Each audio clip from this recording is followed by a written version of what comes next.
When talking about oceanography, it's important to address the human impact that pollution has on the ocean. So today we're going to talk about the Great Pacific Garbage Patch. When we think of pollution, we usually think of like smog covering our horizons, trash in the streets, a water bottle floating out in the open ocean. So that water bottle floating out in the open ocean is what's known as marine debris, which includes everything from tiny microplastics, which are smaller than 5 millimeters in length, to fishing gear that was lost overboard, to shipwrecks that sunk to the bottom of the ocean and were unable to pick them up. So all of these materials can't break down. They just get smaller and smaller and smaller, and this endangers ocean wildlife. Every year, billions of pounds of trash and other pollutants enter the ocean and they accumulate into what's known as gyres. Gyres are these vortexes of water that are created by wind currents and ocean currents, and they usually have calm centers, so it sucks in trash and keeps them in that center. There's a gyre in the Pacific Ocean that pulls trash into its vortex and has now created what's known as the Great Pacific Garbage Patch. So this garbage patch is in between North America and Asia in this current of water. As you can see, there's actually two smaller garbage patches near each continent. But since they're all in this big single gyre, they have combined in the subtropical convergence zone. And it's now created this big surface area of trash that we call the Great Pacific Garbage Patch because of how much trash is in this area specifically. And because of this vortex setup, the trash isn't just on top, it gets sucked down from the surface all the way down to the bottom of the ocean in a giant column of water. So the Great Pacific Garbage Patch is massive. It covers 1.6 million square kilometers, which is the same as being twice the size of Texas, as you can see in the image below. And it weighs over 80,000 tons. That's including the surface area and all the way down that water column. And this estimate changes because there's no exact way to check it, but they have various methods. We've seen 80,000 to 100,000 tons varying between those numbers. However, it's not a solid patch. It's not necessarily an island of trash. It is spread out a bit, but it's a noticeable enough surface area that we have these measurements for it. So why should we be worried about this garbage patch?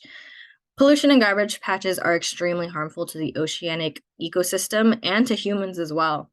The National Oceanic and Atmospheric Association states that 1 million seabirds and 100,000 marine mammals are affected yearly. For example, turtles often mistake plastic bags as jellyfish, so they try and eat them and they end up suffocating and choking on them. Abandoned fishing gear like lines, nets, and other equipment end up trapping, harming, or even drowning dolphins, porpoises, and whales. And lastly, fish consume these microplastics, which is bad for humans because we consume fish, and what they consume, we end up consuming as well. So this is a big issue, but what can be done about it? First is we want to reduce plastics. This starts at the company level, where we need companies to reduce their production of plastic in the first place and provide more biodegradable options. That way, this plastic doesn't end up never breaking down in the oceans and creating microplastics. But before that happens, consumers should try and recycle or reuse their plastics as often as possible, or try and use like steel straws, reusable containers, things like that to try and use plastic less. There is nonprofit organizations like the Ocean Cleanup that are trying to develop technologies to clean up the existing garbage patch because now that it's there, we need to clean it up. Their most common method is to scoop as much trash as they can using two boats and a giant net. However, there is some debate about this because one, it only does the surface. It can't catch microplastics. It can't catch anything down in that column of water. It's only surface. And second, there's a branch of wildlife called Newston that float on the surface and use the wind currents to travel. So they are unsure of how harmful this really is to that ecosystem specifically.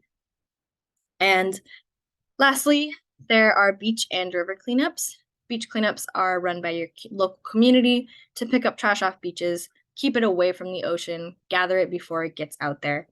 And similar to that is river cleanups, which many cities have implemented, where they have bubble walls or interceptor machines or rafts that collect this trash, again, stopping it at its source, keeping it from flowing out to the open ocean, and properly disposing of it as fast as they can. So this is a big issue. The best thing we can do is clean up what we've already put out there and prevent more plastic from reaching the oceans. Keep our oceans clean. It's difficult but simple. And here are my references. Thank you.